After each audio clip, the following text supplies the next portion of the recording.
बहुत सावधानी से कथा सुनिएगा और अपने चित्त में उतारिए। कर्म करे हुए हमने अच्छा कर्म करा है, हम कथा सुन रहे हैं, हमने लोगों को भोजन कराया, भंडारा करा, कोई अच्छा काम किया, सत्कर्म करा, भक्ति करी, भजन किया, कीर्तन किया, मंत्र जाप किया, स्मरण किया,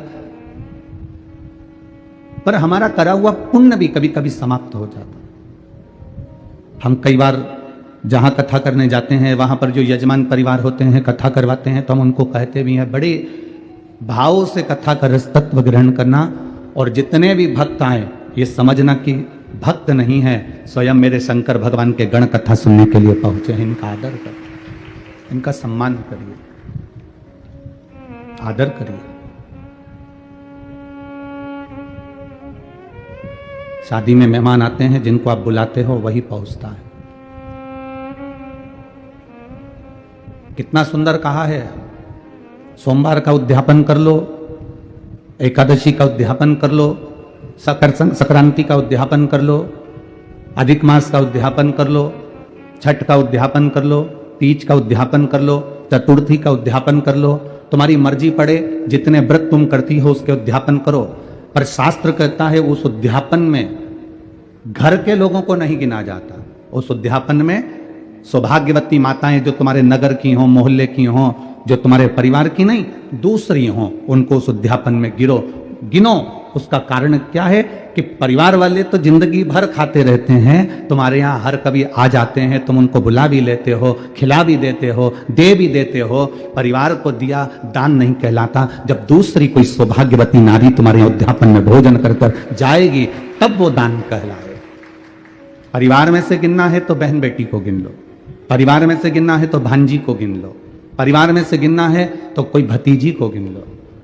पर हमने, हमारी 4 जेठानी है, चारों को हमने उद्यापन में गिन लिया। हमारी 5 देवरानी है, हमने 5 को उद्यापन में गिन लिया। हमारे काका जी की जो लड़कियां हैं, हमारी जेठानी आदि का जो भी उनके बहुएं हैं, हमने उनको भी उद्यापन में गिन लिया। ये उद्यापन नहीं लगता। उद्यापन हम जब दूसरे को देते हैं, कई लोग कहते हैं हमने बेटी का विवाह करा तो उसको साड़ी दी तो हमारा दान लगना चाहिए, बेटी की शादी होने के बाद हम बेटी को कुछ दे रहे हैं तो दान लगना चाहिए, हमने बेटी को अंगूठी बनवा कर दी तो हमने दान कर दिया, हमने बेटी को वस्त्र दिया तो दान कर दिया। कौन सी पुराण में लिखा है कि बेटी को आप कुछ देते हो तो दान कहलाता है? शिव महापुराण की कथा कहती है बेटी कभी तुमसे दान नहीं लेती, बेटी तुम्हारे घर में आती है तो अपना हक लेकर जाती है, हिस्सा लेकर जाती है, दान कभी लेकर नहीं जाती। बेटी को एक साड़ी देकर तुम ये एहसान मत मानना कि तुमने एक साड़ी दे दी तो हमने बेटी को दान दे दिया। एक आध दिन काले कोट वाले भैया को लेके आ गई ना, अगर एक दिन आ गई ना काले कोट वाले को लेके, फाइल माइल सब लेके, उस दिन फिर तुम जी जी जी जी करते रहोगे। एक साड़ी देकर कभी ऐसा मत मानो कि हमने बेटी को कुछ दे दिया, हमने बेटी को कुछ प्रदान कर दिया, हमने दान दे दिया। बेटी कभी दान नहीं लेती, बेटी तो खुद दान में जाती है। उसको हमारे यहां सनातन धर्म में कन्यादान कहते हैं। बेटी तो खुद दान में जा रही है।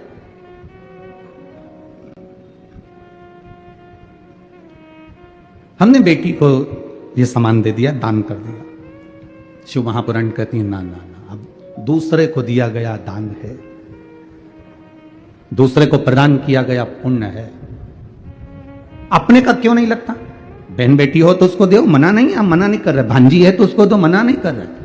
अपनों का क्यों नहीं लगता? देवरानी को दिया या जेठानी को दिया, उसका क्यों नहीं लगता? क्योंकि आपस में तुम आज खिला दोगी, अगर उद्यापन में तुम थोड़ा बहुत पांव भी पड़ लोगी, उद्यापन में तुम उसका सम्मान भी कर लोगे, उद्यापन में थोड़ा सा तुम आदर भी कर लोगे, पर बाकी के साल भर तुम उसका आदर करोगे क्या? अंदर से ना जाने कौन कौन सी बात पे दिन भर कुड़ती रहोगी अंदर बैठी बैठी। तो ये पुण्य कहां से लग गया? ये दान कहां से लग गया? दान अनायासी होता है। अब यहां लोग भंडारा चला रहे हैं, यहां परिवार भी भंडारा चला रहा है अग्रवाल जी का, और भी रोड के किनारे किनारे ना जाने कितने लोग, कोई बिस्कुट, कोई पूड़ी, कोई सब्जी, कोई चावल, कोई खिचड़ी, कोई कुछ बांट रहा है। अब इतने लोग यहाँ आए हैं तो क्या उनके रिश्तेदार आए हैं क्या? नहीं, अनायासी आया है।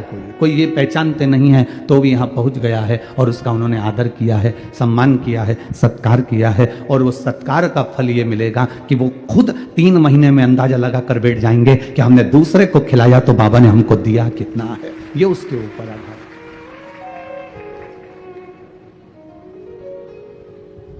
कभी ये अंदाजा लगा कर ना बैठे कि मैंने हमारी बहन बेटी को दे दिया तो हमें किसी को देने की जरूरत ना ना ना, आप करिए। हमारा पुण्य भी कभी कभी समाप्ति पर आ जाता है। भीष्म पितामह ने जिंदगी में इतना पुण्य करा, पर रुक्मिणी जी से भगवान कृष्ण ने कहा, एक स्त्री का वस्त्र खिंचा रहा था, द्रौपदी का चीर खिंचा रहा था, उस समय पर उसको बोलना था। भीष्म पितामह को उस समय पर बोलना चाहिए था, गुरु द्रोणाचार्य को उस समय पर बोलना चाहिए था, गुरु द्रोणाचार्य को उस समय पर कहना चाहिए था। जब वस्त्र खिंचा रहा था उस समय पर बोलना चाहिए, ए दुर्योधन, ए दुशासन, तुम ये गलत कर रहे हो। एक स्त्री का चीर खिंचा रहा। हमने पहले भी कथा में कहा, लोग कहते हैं सीता जी के कारण रामायण हो गई और द्रौपदी के कारण महाभारत हो गई। दुनिया के लोग ये शब्द कहना बंद कर दें कि द्रौपदी के कारण महाभारत हो गई और सीता जी के कारण रामायण हो गई। याद रखना, ये सीता और द्रौपदी के कारण महाभारत और रामायण नहीं हुई है, यह नारी का सम्मान नहीं कर पाए इसलिए महाभारत और रामायण हुई है। अगर नारी का सम्मान कर लेते, नारी का सम्मान के शब्द नारी के लिए कह देते, भीष्म पितामह एक बार मुख से कह देते थे, ए दुशासन छोड़ द्रौपदी को, तो क्या दुशासन नहीं छोड़ता? क्या दुशासन नहीं बोलता? अगर एक बार सम्मान का शब्द संबोधन कर देते, भीष्म पितामह एक बार कह देते कि तुम द्रौपदी को छोड़ दो, वृद्ध के नाते अगर कह देते तो वो छोड़ देते, छोड़ देते। एक बार अगर गुरु द्रोणाचार्य ज्ञान की मुद्रा में रखकर बोल देते तो वो छोड़ देते, पर नहीं बोले। आप सबसे निवेदन है, जब नेक बात बोलने का मौका हो, जब अच्छी राय देने का मौका हो, कोई तुम्हारी बात सुने ना सुने, जिस सभा में बैठे हो और सतमार्ग बताने का अगर मौका मिल रहा है तो उस समय को मत छोड़ना, और अगर बन सके तो अपनी बात एक बार सतमार्ग की बोलना जरूर। फिर परिवार के लोग उस बात को माने ना माने, पर अपना कर्म, अपना फर्ज अदा जरूर कर देना। अपने फर्ज से अपन को मुख नहीं मोड़ना, हमें अपना फर्ज अदा कर देना चाहिए, हमें अपनी बातों को सम्मुख में रख देना चाहिए, हमें अपनी बातों को संसार सागर के सामने रख देना चाहिए, क्योंकि हमारे पद की एक गरिमा है।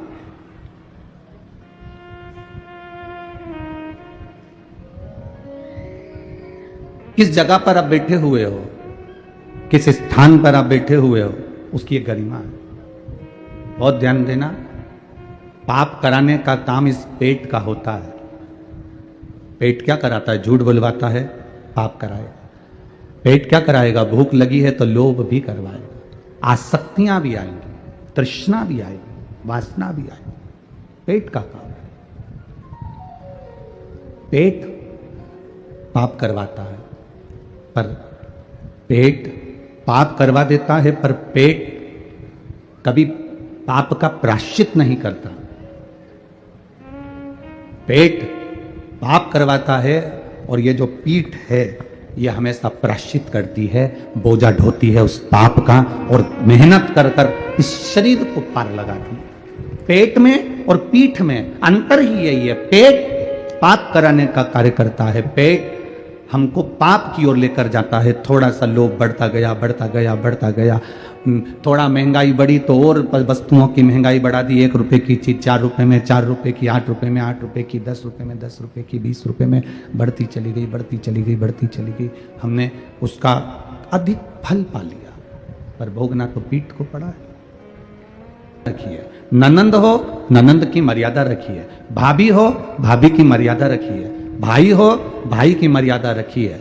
भीष्म पितामह अगर अपनी मर्यादा रख लेते, और उस जगह पर भीष्म पितामह थे, घर के सबसे बयो, सबसे वृद्ध, सबसे बड़े, अगर एक बार उठकर कह देते, दुशासन चीर छोड़ बहू का, द्रौपदी के चीर को हाथ मत लगा लेना दुशासन, और द्रौपदी से कह देते, बेटी आओ यहां बैठो, बैठ जाओ, अपनी गांधारी सास के पास जाकर बैठ जाओ, रोमती उसके पास जाकर बैठो, तो दुशासन और दुर्योधन की हिम्मत नहीं होती कि वो चीर खींच लेते। पर मर्यादा हट गई। एक बड़ा अपनी मर्यादा ना छोड़े, एक छोटा अपनी को सार्थक कर लेते हैं।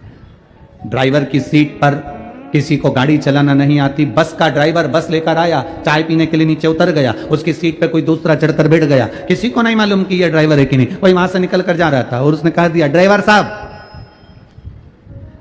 रायपुर तक जाएगी क्या बस? अब तुम्हें तो मालूम था कि बस जाएगी, हाँ साहब जाएगी। दूसरा आया, ड्राइवर साहब ये बस रायपुर तक जाएगी क्या? हाँ साहब जाएगी। अब तुम ड्राइवर हो क्या?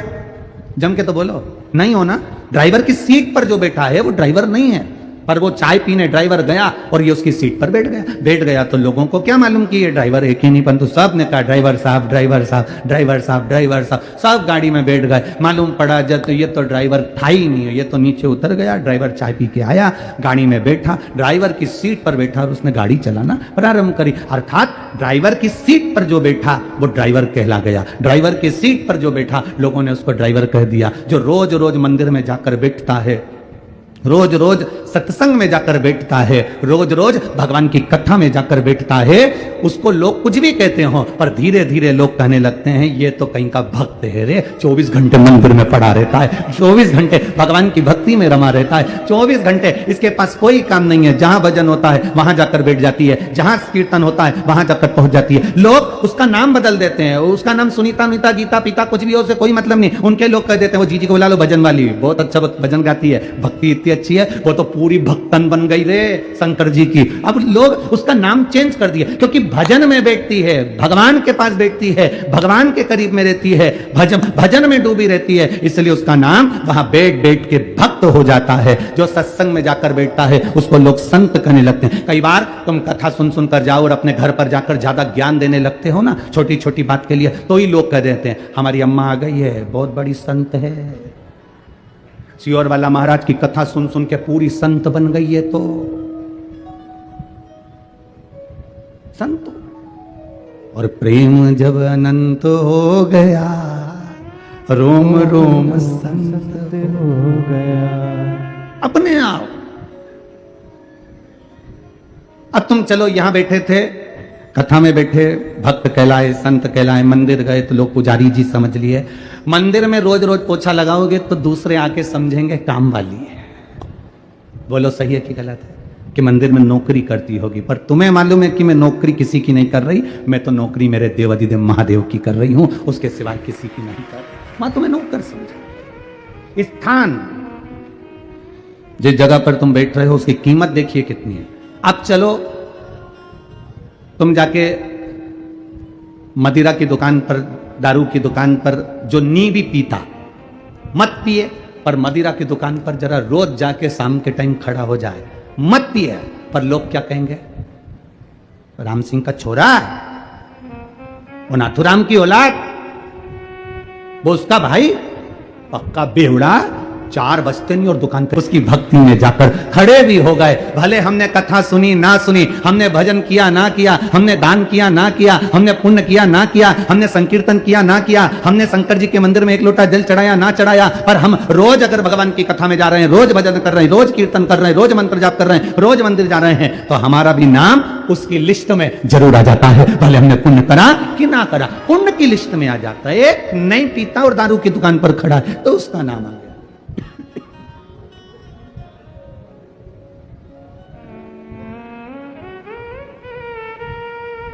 आप रोज भजन करेंगे, भजन में आपका नाम आ गया।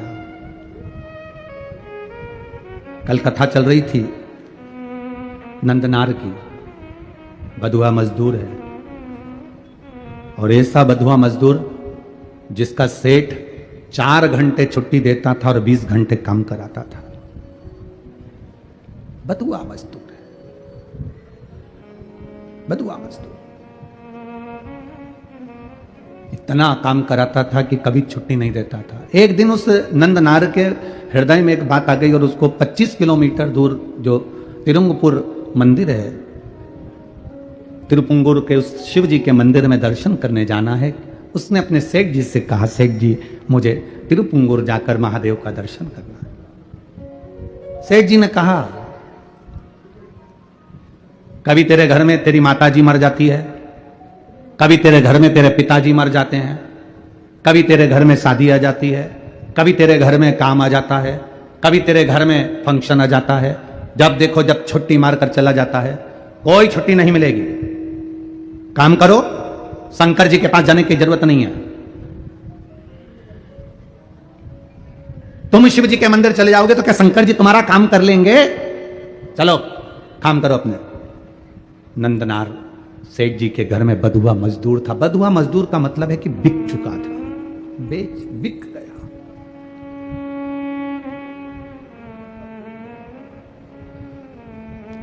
बिक गए। बहुत जिंदगी कष्ट में हो गई, तकलीफ में हो गई, बहुत कष्ट की जिंदगी। अब हमारे को अब जीने की आस नहीं है।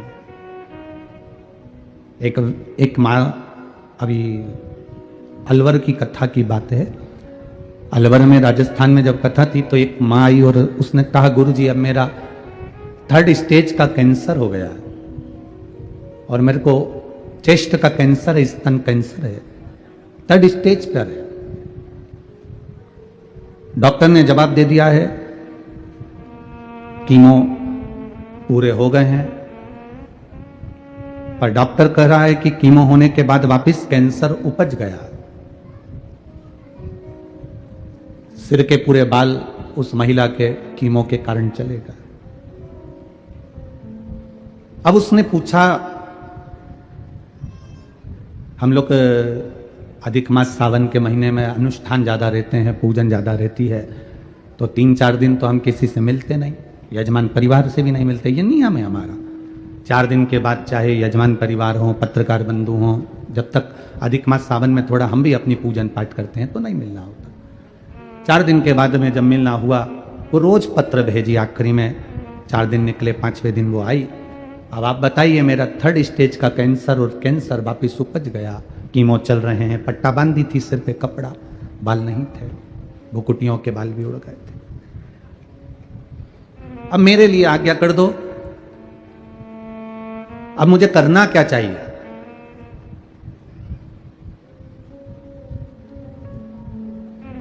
क्या करूं मैं? हमने कहा कुछ मत करो, डॉक्टर जो दवाई दे वो खाओ और अब खुद को, अपने आप को, अब परिवार वालों का मत समझो, अब अपने आप को महादेव को समर्पित हो जाओ कि अब तू जैसा रखेगा रख ले। उसका आचमन, 1 लोटा जल चढ़ाना, आचमन करना। कहा, गुरुजी शरीर, मेरे बच्चे मुझे यहां तक लेकर आ गए, अब ये शरीर ऐसा हो गया कि चल भी नहीं सकते, चल भी नहीं सकते। हमने कहा, शिव जी के मंदिर पहले गए हो? गुरुजी पहले तो हम कभी मंदिर नहीं गए, पर जब से बीमारी का मालूम पड़ा है तब से मंदिर तो हम जा रहे हैं, शिव जी को जल चढ़ा रहे हैं, पर बीमारी अभी भी बनी हुई है। हमने कहा कोई बात नहीं, अब तुम जल चढ़ाने नहीं जा सकते, कोई बात नहीं, अगर तुमने 1 महीना भी पहले जल चढ़ाया है, 15 दिन भी चढ़ाया है, 20 दिन भी अगर तुमने जल चढ़ाया है तो चिंता मत करना, उसने तुम्हारा हाथ पकड़ा है, तुमने 10 दिन उसकी सेवा करी है तो 10 साल तुम्हारी सेवा करने को तैयार बैठा है, चिंता मत करना, छोड़ दो उस पर। अब अपने आप को हम परमात्मा पर छोड़ क्यों नहीं देते? एक घड़ी ऐसी हो, एक पल ऐसा हो, उसमें परमात्मा पर छोड़ दिया जाए। एक किसी ने पत्र लिखा है,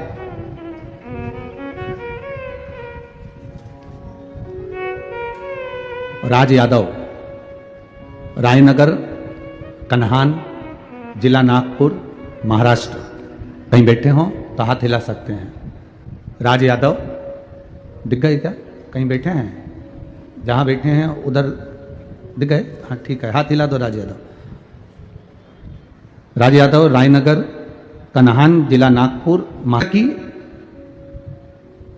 गवर्नमेंट जॉब होती है गुरुजी, जो कि बड़ी संघर्षपूर्ण जॉब है और बड़ी कठिनता से मिलती है। शुरू से मेरी इच्छा रही है कि इस ऑल इंडिया कंपटीशन एग्जाम में मैं पास हूं और कैसे भी मेरा रिजल्ट आए और मैं उत्तीर्ण हूं और इस कंपनी में, इंडिया की ये जो पावन कंपनी है, माइनिंग सरदार की जो पोस्ट होती है, उस पोस्ट पर मैं पहुंचूं। बहुत मेहनत करी, कोई रिजल्ट सामने नहीं आया। तब शिव महापुराण की कथा सुनकर आप कहते हो शिव जी पर छोड़ दो, मेहनत आप करो, कर्म आप करो, पढ़ाई की तैयारी आप करो, बाकी का महादेव पर छोड़ दो। अपने कर्म को जरूर करो। और वो मैंने किया, पढ़ाई की तैयारी करी और खूब मेहनत करी। तब मैंने 27 अप्रैल को आपके कहे अनुसार बाबा देवाधिदेव महादेव को बेलपत्र में शहद लगाकर बाबा की कृपा से 14 मई को एग्जाम दिया, जिस एग्जाम में कई लोग बैठते हैं पर रिजल्ट सबका शून्य आता है। और बाबा की कृपा से ऑल इंडिया रैंक 33 मेरा आया और बाबा की कृपा से मैं माइनिंग सरदार के पद पर नियुक्त हो गया। मैं बाबा को यहां प्रणाम करने के लिए आया हूं, यही शिव कृपा। साधुवाद है बाबू, आपको बैठ जाइए। हर हर महादेव। आपका लक्ष्य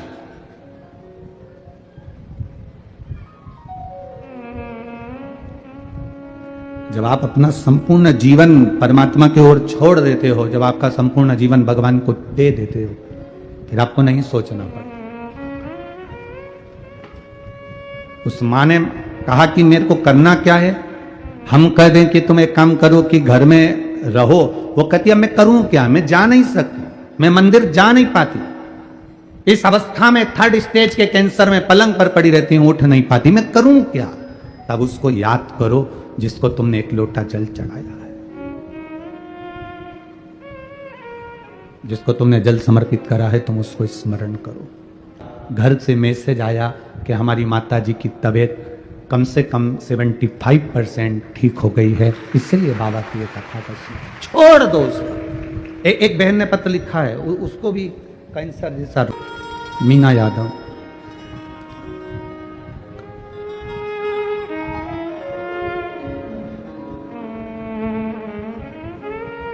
कामिनी यादव, ओडिशा, कटामबाजी है। आप लोग समझ गए ना? ठीक है। क्वाटा भाजी, अच्छा ठीक है ना। कहीं बैठी हैं, हाथ हिलाइएगा जहाँ कहीं बैठी हो। आप ही हैं? हाँ जी, हाथ हिला लो सब, ठीक है। हाँ, एक बार वापिस हाथ हिलाओ, एक बार वापिस, ठीक है। कामिनी यादव, ओडिशा, क्वाटाबाजी से आई हूँ। गुरुदेव, एक लोटे जल का मैं क्या वर्णन करूँ। मेरी छोटी बेटी को कैंसर हो गया था। डॉक्टर ने बताया कि गले में कैंसर है और पूरा घर चिंता में आ गया। रायपुर में उसका इलाज हुआ, संजीवनी हॉस्पिटल में इलाज करवाया। कैंसर में कोई आराम नहीं लगा। तब किसी ने कहा कि सियोर वाला महाराज दोपहर में कथा करता है, टीवी पर आती है, जरा सुनो, उसमें कुछ ना कुछ बताएगा। उस दिन कथा में कुछ नहीं बताया, बस सारी समस्या का हल एक लोटा जल बताया। हमने वो जल चढ़ाना प्रारंभ करा, दवाई चलती रही। डॉक्टर ने कहा गले का कैंसर है, ये रहेगा। गुरुदेव, आपने कथा में कह दिया कि भगवान के भरोसे रहो, ना घर के भरोसे ना परिवार। अब हमने सोच लिया, हमारी छोटी बेटी को हमने हमारा नहीं माना और शिव जी के भरोसे कर दिया। बाबा की कृपा का हम क्या गुणगान करें गुरुदेव। जल चढ़ाते, बेटी को देते, बेलपत्र लाते, बेटी को देते। जिस गले से कुछ ना उतरता वो जल बाबा का उतरता। और बाबा की कृपा से आज मेरी बेटी ठीक है, इसलिए मैं बाबा को नमन करने के लिए आया। आराम है उसको? हाँ जी, हाथ हिला दो एक बार। हर हर महादेव। ये करुणा, बैठिए, ये उदारता, ये करुणा, ये उदारता, ये उसी की है, ये इसी को कहते हैं। तो से ग्रसित ये शरीर, और उसके बाद भी हम इसको समझें कि अपना बड़ा रोग आने पर समझ लेना कि ज्यादा जल वृष्टि होती है तो नदी उफान पर आती है, उफान पर आती है तो खतरे के निशान तक पहुंच जाती है। बोलो सही है कि गलत है? खतरे का एक निशान होता है, नदी जब उफान पर आती है तो खतरे के निशान तक पहुंच जाती है। खतरे के निशान तक अगर नदी पहुंचती है तो गांव के डूबने की आशा हो जाती है। इसलिए नदी खतरे के निशान तक आए तो मकान को जल्दी खाली कर कर गांव को खाली करवा दिया जाता है। उसी तरह चलते चलते जीवन में जब रोग बढ़ते चले जा रहे हैं, बीमारियां बढ़ती चली जा रही हैं, तकलीफें बढ़ती चली जा रही है, बीमारियां घेरती चली जा रही है, तो समझ लें कि अब नदी खतरे के निशान तक पहुंच गई है, उस समय पर सबसे चतुरता का काम करना, मकान खाली कर देना। मकान खाली करना मतलब अपने दिल से परिवार, बंधु, कुटुंब, लोभ, लालच, अहंकार, तृष्णा, ये सब खाली कर दो और इस खाली मकान में शंकर को विराजमान कर दो, अपने हृदय में शिव को बसा लो। गई जब हमारा शरीर भी रोगों से भर जाए, ग्रसित हो जाए, डॉक्टर भी कह दे कि अब हमारे हाथ में कुछ भी नहीं है, कुछ भी नहीं, अब हमारे हाथ में कुछ भी नहीं, खतरे के निशान पर आ गई, खतरे के निशान। एक पत्र हम अग्रवाल जी के यहाँ रुके हैं तो वहां कोई देकर गया था, तो हमने वो पत्र यहां पर भेजा था। अगर होगा, यहां पहुंचे होंगे पत्र, तो हम ये रहा, खतरे के निशान पर।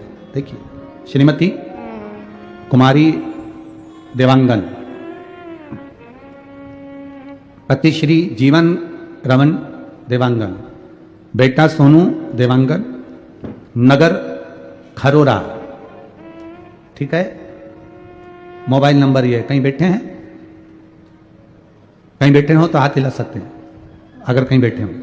श्रीमती कुमारी देवांगन, पति श्री जीवराम देवांगन, देवांगन, बेटा सोनू देवांगन, नगर खरोरा, मोबाइल नंबर ये है, कहीं बैठे हो तो हाथ हिला सकते हैं।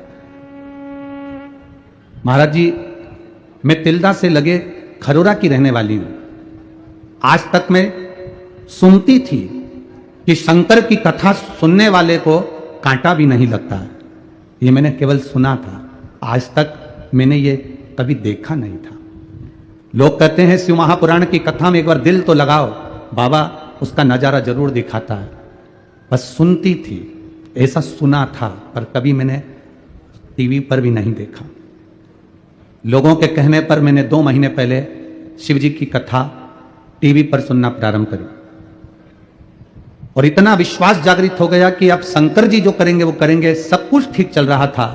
मेरा छोटा बेटा सोनू बाइक से गिरा तो उसके पेट में चोट लग गई, मुझे मालूम भी नहीं पड़ा। उसको हॉस्पिटल ले गए, अंदर पेट की जो खून की थैली थी वो फट गई। हॉस्पिटल में जब तक हम पहुंचे तो डॉक्टर ने उसके चेहरे पर सफेद चादर डाल दी थी। चेकअप कर कर बता दिया कि इसकी सांसें बंद हो गई हैं, इसका पोस्टमार्टम के लिए आप इसको ले जाइए।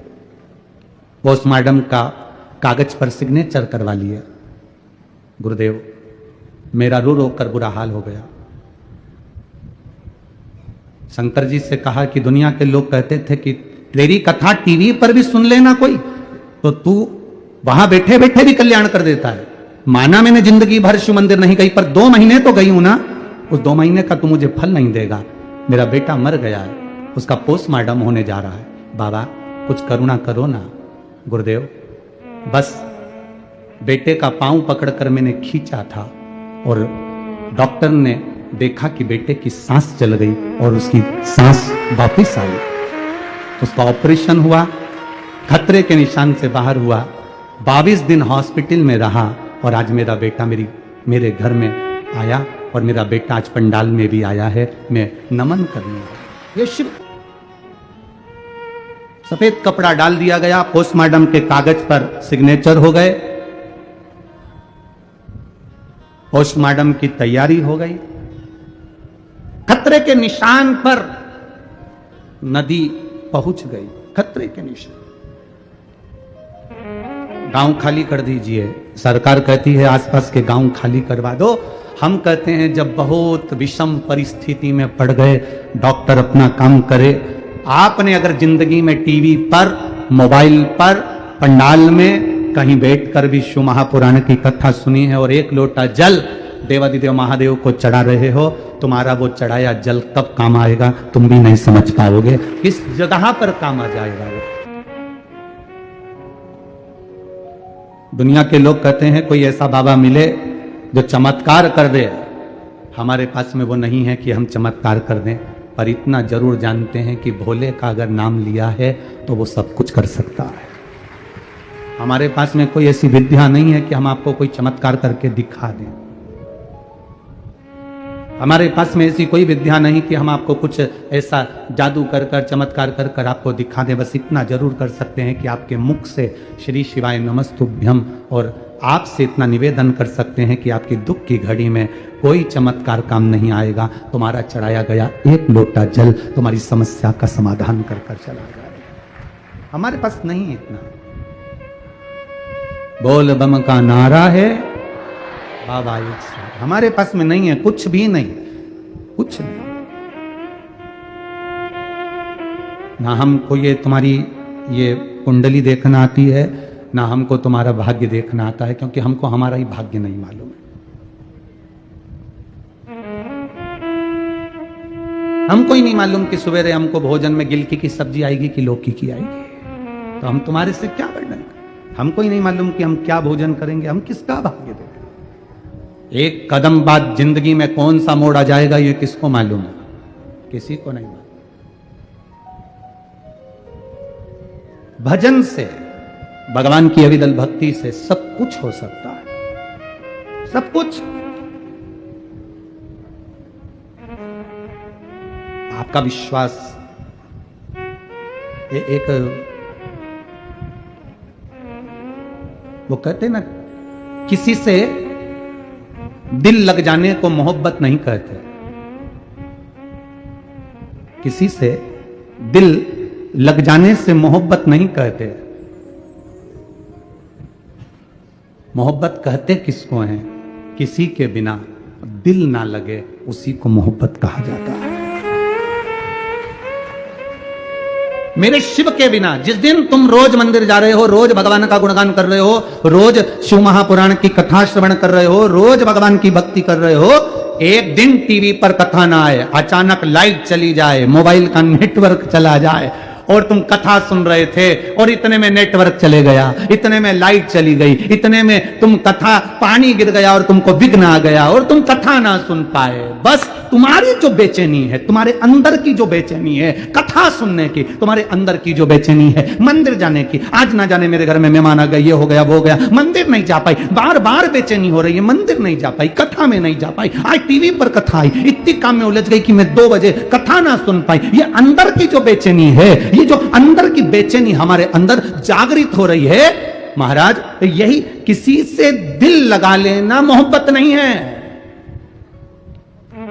बस अब बेचैनी इतनी, कथा नहीं सुन पाई, आज मैं कथा नहीं सुन पाई, आज मैं मंदिर नहीं जा पाई, आज मैं भगवान को जल ना चढ़ा पाई, अपने आप को कोस रही है, आज मैं पहुंची क्यों नहीं। बस तुझसे मिलने के लिए तेरी कसम एक मुलाकात जरूर।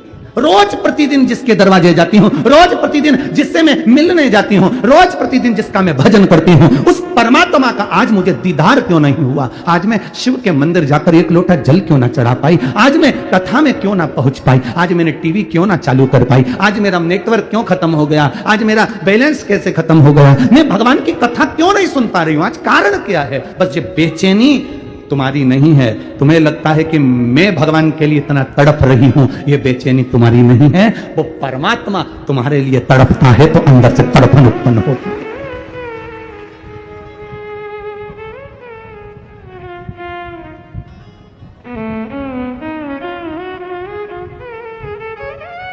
ये भीतर की जो तड़फन है, यही तो परमात्मा का मिलन है।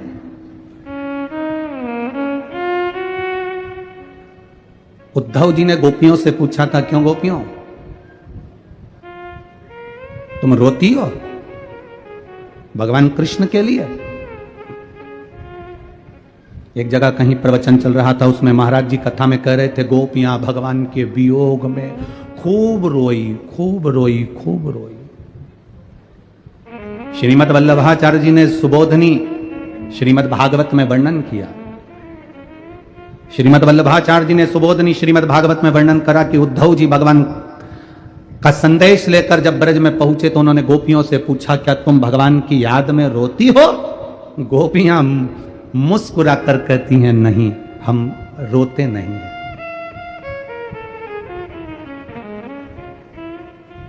उद्धव जी कहते हैं, तुम्हारी याद में कृष्ण इतने रोते हैं। वो तो कहता है कि गोपियां मेरे लिए 1 मिनट नहीं रह सकती, कृष्ण रोते हैं तुम्हारे लिए और तुम नहीं रो रही हो कृष्ण के लिए। गोपियां कहती हैं उद्धव, हम इसलिए नहीं रोती क्योंकि हमें रोता हुआ देखेगा ना हमारा कृष्ण, तो हमें देखकर वो रो देगा। छोटा बच्चा माँ को देखकर रोता है, माँ तू क्यों रो रही है, माँ तेरी आंख में आंसू क्यों है। छोटा बच्चा अपनी माँ के गले लग जाता है, माँ तू क्यों रो रही है। माँ को रोता हुआ देखकर बच्चा रोता है। गोपियां कहती है अगर हम रोएंगे तो हमें रोता हुआ देखकर हमारा परमात्मा रोएगा, इसलिए हम रोते भी नहीं है। हम क्यों रोए, किस लिए। उन्हें क्या परवाह जिंदगी जो उतरती है चढ़ती है मस्ती, जो उतरती है चढ़ती है मस्ती। सावन का महीना आया, तिलक लगा लिया। सावन का महीना आया, लोटा लेके मंदिर पहुंच गए। सावन का महीना आया, रुद्राक्ष की माला पहन ली। सावन का महीना आया तो हर हर महादेव कह लिया। बाकी के समय पर जैसे थे वैसे ही दिख रहा। ये तो उतरती है चढ़ती है मस्ती, वो हकीकत में मस्ती नहीं है। इसको मस्ती कहेंगे, इसको अलमस्तता कहेंगे, इसको भक्ति कहेंगे। 4 दिन तिलक लगा लिया, 5वें दिन जैसे कि जैसे ही। 2 दिन श्री शिवाय नमस्तुभ्यम बोल लिया, बाकी के समय वैसे की वैसे ही। 8 दिन मंदिर चले गए, 10वें दिन वापिस वैसे की वैसे हो। इसको मस्ती कहेंगे। जो उतरती है चढ़ती है मस्ती, वो हकीकत में मस्ती नहीं है। प्रेम वालों ने कब वक्त पूछा, अपने काम की चीज आई है। लोग पूछते हैं शंकर जी के मंदिर जाने का समय क्या है, हम कहते हैं मरने का समय क्या है। मरने का समय क्या है आप बता दो। आप कह देना भगवान से सुबह नहीं मरूंगी, 9 बजे के बाद आना। काय को मरूं मैं, मुझे नहीं मरना। भगवान मान जाएगा? अरे बोलो तो जम के, नहीं मानेगा। मरने का कोई समय नहीं होता। शिव नजर आता है, भोजन बना रही हूं श्री शिवाय नमस्तुभ्यम, खाना खा रही हूं श्री शिवाय नमस्तुभ्यम। मोबाइल पर भी आजकल हेलो हाय बंद कर दिया, कोई फोन उठाता है श्री शिवाय नमस्तुभ्यम कहते हैं। कहीं जा रहे हैं श्री शिवाय नमस्तुभ्यम, ओम नमः शिवाय, पंचाक्षर मंत्र, जय राम जी की, जय श्री कृष्ण। ये हमारा तत्व हमारे भीतर जागाने की कहां फुर्सत।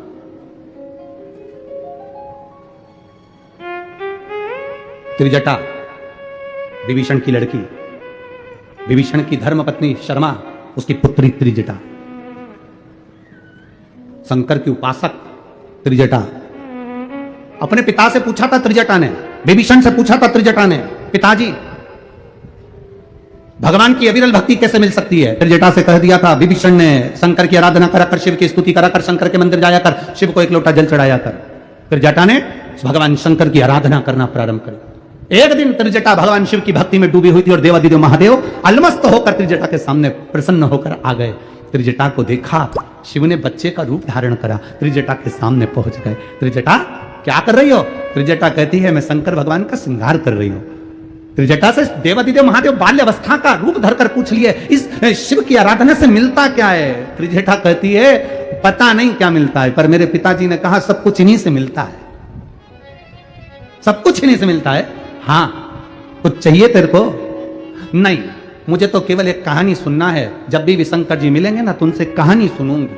अब छोटी सी बच्ची त्रिजटा क्या कहानी सुनना है? तो मुझे कहानी सुनना है कि शंकर जी ने सती को त्याग क्यों दिया था, शंकर भगवान ने सती को क्यों त्याग दिया था, क्यों वो समाधि में लीन हो गए थे, क्यों तपस्या में लीन हो गए थे, क्यों साधना में लीन हो गए थे, क्यों सती को उन्होंने छोड़ दिया था और सती ने अपना शरीर जलाकर भस्म कर दिया था। बस ये मेरे अंदर उच्चिष्टा होती है, ये सुनने की चाह बढ़ती है, ये तलब मुझे पाना है, मुझे जानना है कि शंकर ने ऐसा क्यों करा था। तब छोटे से बच्चे के रूप में शिव जी ने कह दिया। उसका केवल एक कारण था, वो कारण सीता की रूप धरकर सती सीता का रूप रखकर राम जी की परीक्षा लेने चली गई थी, इसलिए सती का त्याग कर दिया था।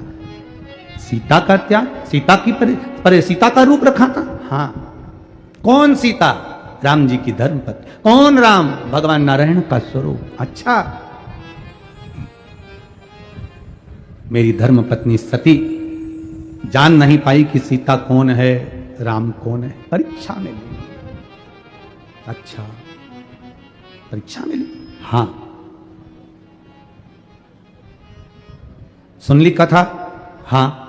अब क्या चाहती है त्रिजटा? अब क्या चाहिए तुझको? त्रिजटा कहती है, जिस सीता का रूप रखकर मां सती गई थी, उस माता सीता को एक बार मैं भी, वो तो सीता का रूप रखकर गई थी, पर मैं सीता को अपनी बेटी के तुल्य मानकर उसका आदर करना चाहती हूं। शिव जी ने कह दिया, तेरी ये मनोकामना पूर्ण हो। सीता जी को रावण लेकर आया, अशोक वाटिका में रखा। सब राक्षस थे, त्रिजटा भी राक्षसी थी।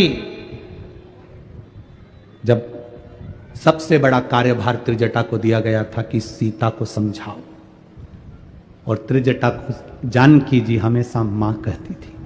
मां, त्रिजटा को जानकी जी हमेशा मां कहती थी।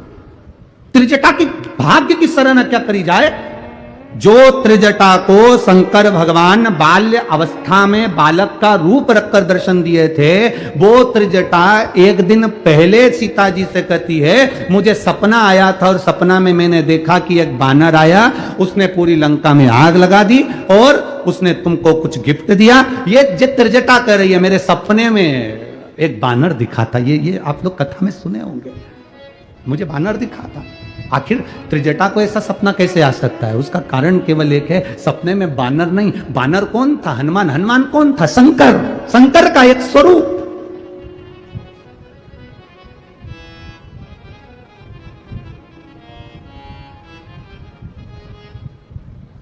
शंकर सुमन केसरी, शिव का एक स्वरूप सपने में आकर कह गया, मैं लंका में आग लगा दूंगा। अब स्वयं त्रिजटा कह रही है, मेरे बाबा ने मुझे सपना दिया और सपने में बानर नहीं शिव आए हैं, आएंगे, पहुंचेंगे। सीता जी को कह दिया, समय आया। सीता जी की खूब आदर करी त्रिजटा ने। सब समय निकल गया, सारा समय निकल गया। राम जी को सीता भी मिल गई। सीता जब अग्नि परीक्षा देकर जाने लगी, त्रिजटा मां सामने खड़ी थी। आनंद रामायण कहती है, त्रिजटा सामने खड़ी थी और जानकी जी के सम्मुख में जानकी मां अपनी मां से मिलने त्रिजटा से आई। त्रिजटा ने कहा, बेटी अब जा रही हो, तुम यहां से जाओ और अयोध्या का राज्य पाओ। मेरी आनंदमय भाव तुम्हारे साथ में है। त्रिजटा की आंख से आंसू बह रहे थे, आंख से आंसू। सीता जी जाते जाते, मां जानकी जाते जाते राम जी से कहती हैं, प्रभु अपन जा रहे हैं। पूरी लंका में केवल एक त्रिजटा ऐसी थी जिसने मेरी सेवा करी थी। आप अगर त्रिजटा से कुछ कहें तो अच्छा है। राघव जी ने त्रिजटा जी के हाथ जोड़कर कहा, मां आप राक्षसी रही हो, राक्षस कुल में आपका जन्म हुआ है, आप यहां पर बड़ी हुई पड़ी, सब कुछ हुआ, पर आपने जानकी का साथ दिया मां। पर आपकी शिव भक्ति साधारण नहीं है मां। जिस दिन मेरा भोलेनाथ चाहेगा ना, आपको राक्षसी होकर भी आपको जनमानस में पूज्य बना देगा। कोई कितना भी नीच कर्म में पड़ा हुआ है, कोई बहुत खड्डे में डूबा हुआ है, कर्जे में डूबा हुआ है, बड़ी तकलीफों में पड़ा हुआ है, अगर वो शिव की आराधना करता है, गलत से गलत है, शंकर की आराधना में डूबा है, शंकर उनको उठाकर हाथ पकड़कर पूज्य बना देते हैं। वो देवादिदेव महादेव है, वो शिव है। औघड़ी त्रिकालदर्शी कैलाशी अविनाशी वो शंकर है। त्रिजटा ने उस दिन से नियम ले लिया, बस मैं शिव की आराधना करूंगी। नहीं मालूम त्रिजटा को कि श्रावण का महीना आ गया, नहीं ज्ञात था त्रिजटा को कि आज श्रावण के महीने में शिव की आराधना का 2 पात्र के जल की महत्वता थी। आज त्रिजटा ने अपने हाथ में जल लेकर शंकर भगवान की आराधना करना प्रारंभ करी। भूलवश श्रावण के महीने में त्रिजटा के हाथ से 2 कलश जल शंकर भगवान को चढ़ गए। शिव जी प्रसन्न होकर सामने प्रकट हो गए, तुमने कावड़ चढ़ाई है मुझ पर। श्रावण का महीने की कावड़ की महत्वता का वर्णन शिव कर रहे हैं। ए त्रिजटा, भूलवश तेरे से 2 पात्र से जल मेरे ऊपर चढ़ गया। त्रिजटा तुझे कुछ चाहिए? त्रिजटा कहती है, मृत्यु तो आना है, प्राण तो छूटना है, बस इतनी कृपा कर दो कि आपके चरणों का धाम मिल जाए। शंकर जी ने कहा, चिंता मत कर, जिस काशी में मैं रहता हूं उस काशी में त्रिजटा तू भी रहेगी, मैं तुझे वहां विराजमान करूंगा। जिस काशी विश्वनाथ के मंदिर में विश्वनाथ रहते हैं, उससे थोड़ी दूरी पर साक्षी विनायक मेरा पुत्र गणेश रहते हैं। उस गणेश के नजदीक में त्रिजटा तू बैठेगी, जैसे गणेश की पूजन होती है वैसे ही त्रिजटा तूने मुझे कावड़ चढ़ाई है, तेरी पूजा भी उस गणेश के मंदिर में बैठकर होगी। तेरी पूजा पूरे भारत की भूमि पर केवल एक विश्वनाथ काशी, एक ऐसी जगह जहां पर त्रिजटा का भी एक मंदिर है, जहां त्रिजटा साक्षी विनायक के मंदिर में विराजमान है। और मार्गशीर्ष कृष्ण पक्ष की प्रतिपदा पर आज भी पूरे विश्व की माताएं वहां जाकर त्रिजटा का पूजन करती हैं, क्योंकि त्रिजटा हमेशा एक बात कहती रही थी माता सीता से, जानकी ए बेटी चिंता मत करना, जब तक मैं हूं तेरे हाथ का चूड़ा अमर रहेगा, मैं जब तक हूं तेरा सौभाग्य अमर रहेगा, मैं जब तक हूं तेरा पति नहीं जा सकता। युद्ध के मैदान में लंकाधिपति रावण के 10 सिर हो, लंकाधिपति रावण के पास कितनी भी सेना हो, पर मैं बैठी हूं जब तक अशोक वाटिका में, शंकर की उपासक मैं हूं, मैं बैठी हूं तब तक तेरे मांग के सिंदूर को पूछने नहीं दूंगी। जानकी जी को वर देती रही हैं। आज भी त्रिजटा वहां काशी में, आप कभी अगर काशी जाएं तो काशी विश्वनाथ मंदिर के नजदीक में ही आप पूछेंगे कि साक्षी विनायक का मंदिर कौन सा है। साक्षी विनायक के मंदिर में जाकर पंडित जी से कहना हमें त्रिजटा माता के मंदिर में दर्शन करा दो, वो आपको दर्शन करा देगा, क्योंकि वो सौभाग्य की देवी के रूप में पूजा गई, शिव की आराधना में लगी थी ना। ये दुनिया के लोग हंसते हैं कावड़ चढ़ाने से क्या होता है, दुनिया के लोग हंसते हैं एक लोटा जल चढ़ाने से क्या होता है। ये दुनिया के लोग पैदल चल चल के 100 किलोमीटर, 150 किलोमीटर, 250 किलोमीटर, 500 किलोमीटर जा रहे हैं। दुनिया के लोग अपना घर छोड़कर सावन के महीने में कावड़ चढ़ाने जा रहे हैं। अरे तुम्हें गौरव महसूस होना चाहिए, तुम्हें गौरव महसूस होना चाहिए। जिस त्रिजटा राक्षसी ने भी 2 लोटा जल चढ़ाकर काशी का निवास पाया और शंकर भगवान की प्रियता बनकर, भगवान शिव की आनंदित बनकर जगत में पूजा गई, वो त्रिजटा राक्षसी होकर उसकी लोग पूजन कर दिए। ये वो कावड़ का जल है जो संसार के लोगों को दलदल में से उठाकर परमात्मा की भक्ति प्रदान कर देता है।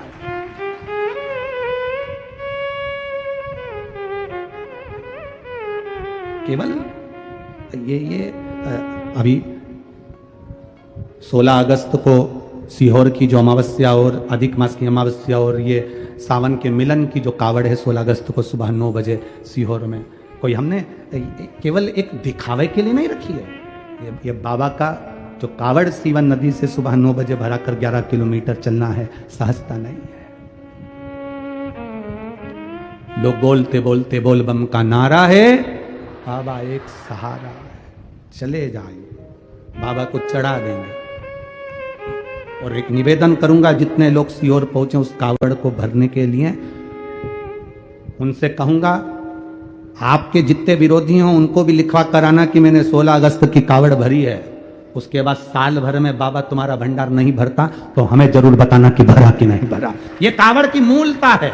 आपका 2 कदम चला हुआ त्रिजटा का जीवन का आनंद सुख पाया। त्रिजटा एक नदी उफान पर रहती है तो आ जाता है कि ये खतरे के निशान पर है, खाली कर दो गांव को। बस इस मन को अहंकार से, वासना से, तृष्णा से, लोभ से, आसक्तियों से खाली कर दो, इसमें शिव को विराजमान करो।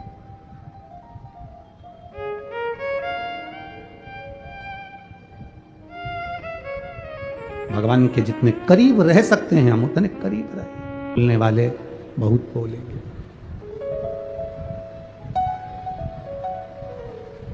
कभी जब पढ़ने का समय हो, बच्चों से निवेदन है कि विद्या अध्ययन दिल से करो। नौकरी की तैयारी कर रहे हो तो दिल से तैयारी करो। कोई भी काम हम करें तो दिल से करें। जितने कर्म करना है हमको दिल से करो। और फिर निवेदन करेंगे कि भगवान का भजन भी करो तो दिल से करो। उसमें भी कोई मक्कारी नहीं होना चाहिए, दिखावा नहीं होना चाहिए। जब आप पढ़ाई करना दिल से करना, कंपटीशन एग्जाम की तैयारी करना दिल से करना, मेहनत करना दिल से करना, तो भजन भी करना तो दिल से करना, कथा भी सुनना तो दिल से।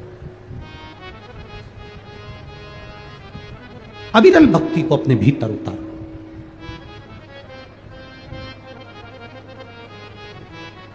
कोई कह रहा था हमें पुष्कर की कथा का स्मरण आया।